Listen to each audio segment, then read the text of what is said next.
and welcome to this week's edition of One-on-One with Cira Burke. Today, ladies and gentlemen, you're in for such a special treat. I know that I am excited, and ladies, let me tell you, I'm about to go cougar up in here. We have here the hottest Caribbean group right now to hit the airwaves. Please help me welcome Carib Tribe. Thank you. How you doing? Right. Introduce yourselves, please. Well, my name is Nathaniel, aka Fuse. My name is Emmanuel, aka Supermanuel. Supermanuel. As you know, my name is A Dream, aka Dream Boy. Dream Boy. Oh my God, I'm about to have a dream right about now. Anyway, let's talk a little bit about your group. What are some of the wonderful projects that you're working on and everything? Anything that you want to talk about. We're here on One-on-One, so we're going to keep it real. Well, they're just happy to be here on One-on-One. You know, congratulations on your show. Thanks, thank you. You know, Carib Tribe. You know, we're here. We're just trying, be positive and just do our music thing and just, represent our island. That's why we're here. Okay. Just representing the Virgin Islands. Emmanuel, how did the group form itself? Carib Tribe is, I consider Carib Tribe more of a family base because we definitely aren't the first. We're not the first. We're not the first Carib Tribe. Oh, okay. Before us, Carib Tribe was Nathaniel and I and our oldest brother and our two older sisters. Okay, so it's a family thing. Even before that, it was my dad. Oh, God. Trying to go Daddy. My dad and my two oldest brothers. Okay. Yeah, which is him and my older brother. And Okay. it's sort of, the name has stayed with us. So regardless of who it is between ourselves, it'll always be Carib Tribe because that represents us Caribbean. And Tribe definitely because The family. It's 12 my of parents us. have 12 kids. So How many again? 12. Ay, Dios mío. 8 12. boys, 4 So girls. it's a tribe. Oh, it's a tribe. It's a tribe. All right. Well, I know that I just had the opportunity of listening to one of your hottest tracks. I mean, I've been following your genre for a while, but this one really is significant because it hit home for me. Could you talk to us in reference to the latest track that you just laid out and how it's just going to impact the airwaves, most importantly, make a difference in our community? Let's talk about that. Well, first off, I don't agree with the 8% cut. I don't agree with that. And that's Okay. what the song is about. All right. What's the name of the song again? The song is called VI Forever. VI Forever. Why? Because we want the VI to the love in the Virgin Islands Right. to keep going on forever. And Okay. And if so we can come together as a people. right, and if we don't do that, if we keep doing stuff like this 8% cut and the repercussions that can happen from the 8% cut, then the Virgin Islands is not gonna be beautiful. It's not gonna be here forever. Right. So that's why we named it VI Forever, because we want it to live on forever. So we have to keep doing the positive things we need to do to keep it running, as a positive and beautiful Virgin Island that it is, Okay. We all get inspired somewhere or the other. Who inspires you to write? Anyone could grab that question. Well, I guess it would be different for each of us. Yeah. Okay.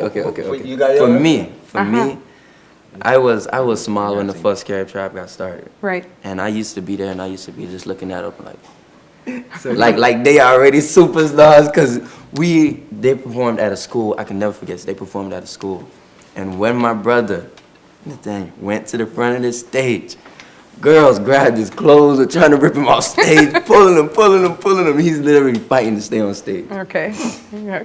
So that was the most amazing thing for me as when I was smaller. Right. So I grew up, I was singing. I never used to rap anybody else's stuff except theirs. I used to be in the mirror. I used to be like, Dad, come check this out. And I'm doing it for him. So definitely them. They inspire you. Okay, what about you, Emmanuel?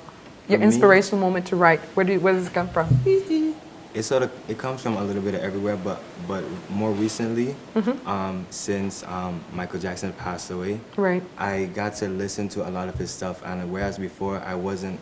It's not that I didn't like Michael Jackson. It's just that I was never really put in any positions to really listen to his music because I wasn't brought up on it. But Okay.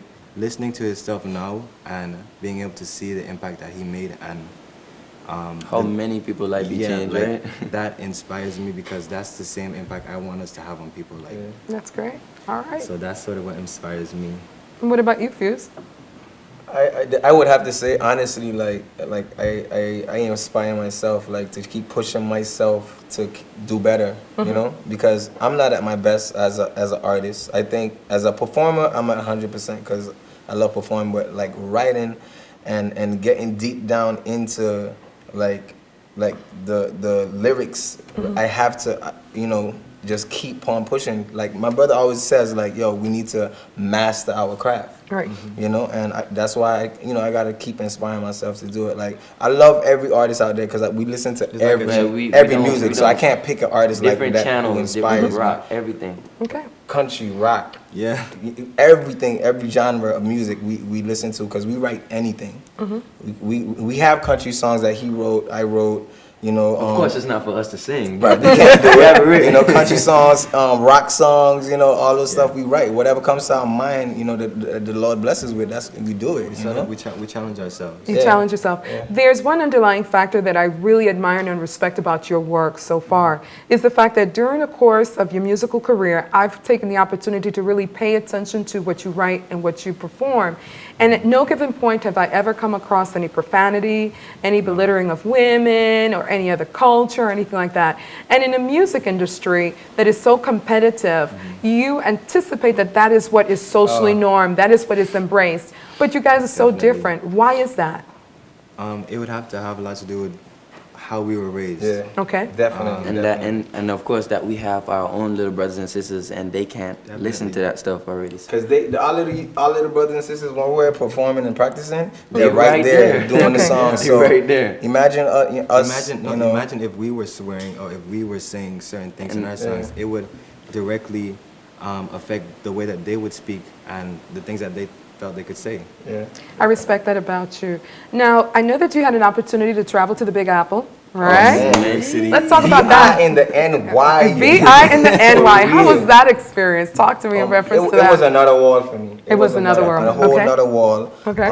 It was like from little houses to Look, like you ain't okay, our look. neck was like For the Basically, skyscrapers. look looking at at that skyscrapers. skyscraper. We walking on the street, not even looking. We look. right in the subways, right We in the bumped into subways. people. We bumped into people like My just bad, my bad. Right It's a in the total subways. different experience. Yeah, it was right in the subways, and then coming up into Times Square was like the craziest moment.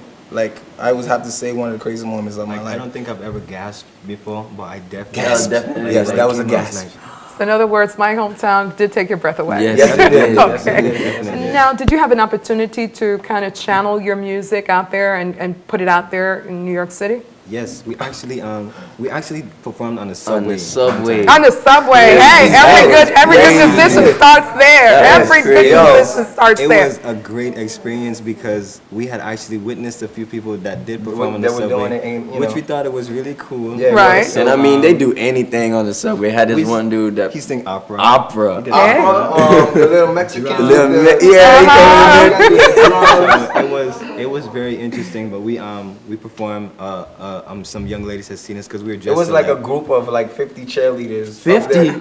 No, They no, was on there our- for the, yeah, they was on there for our- the Thanksgiving yeah. thing, and we saw The like entire train was. What- the what- entire was it train called? filled with nothing but They have cheerleaders. a Macy's parade up parade. there. The Macy's The Macy's The Macy's parade. Day Yeah. Parade, right? It was like hundreds of cheerleaders in the subway, and they like got on our like thing. and 50 of them got we on were our dressed car. we were dressed alike, and the girl walked over. Are you guys twins? No. She was like, and she was looking at us. So I And was like, so I'm I gave her a flyer, yeah. and she was like, no, oh, you guys do don't even music? try that. He tapped me and Oh yeah, made I me gave give it to him the Trina. flyer. Okay. And then he gave her the flyer, and she was like, "Oh, you guys do music? Well, sing something." So Yeah, She she put put him him on the on spot. the She spot. Put him on the spot. And he blew up the spot. I mean- After we were done, like Right. the The whole whole train was clapping. train was clapping. Like, That's cool. It was No, they awesome. was quiet at first, and then I looked around, and then they started. They started clapping. to clap. Well, when we get back, you'll hear a little bit more about Carib Tribe and their adventure, and you'll definitely listen to their new release. So stay tuned. The Virgin Islands Smoke-Free Act means smoke-free air in virtually all work areas like bars and restaurants and within 20 feet of outdoor services and while waiting in line or public transport areas. Businesses should remove ashtrays and post no smoking signs at all entrances. To learn more, log on to healthvi.org and download a smoke-free sign for use at your business. Report violations at 712-6230 and remember everyone has the right to breathe smoke-free air. Brought to you by the VI Department of Health Tobacco Prevention Program. If you smoke and want to kick your habit, call 1-800-QUIT-NOW today.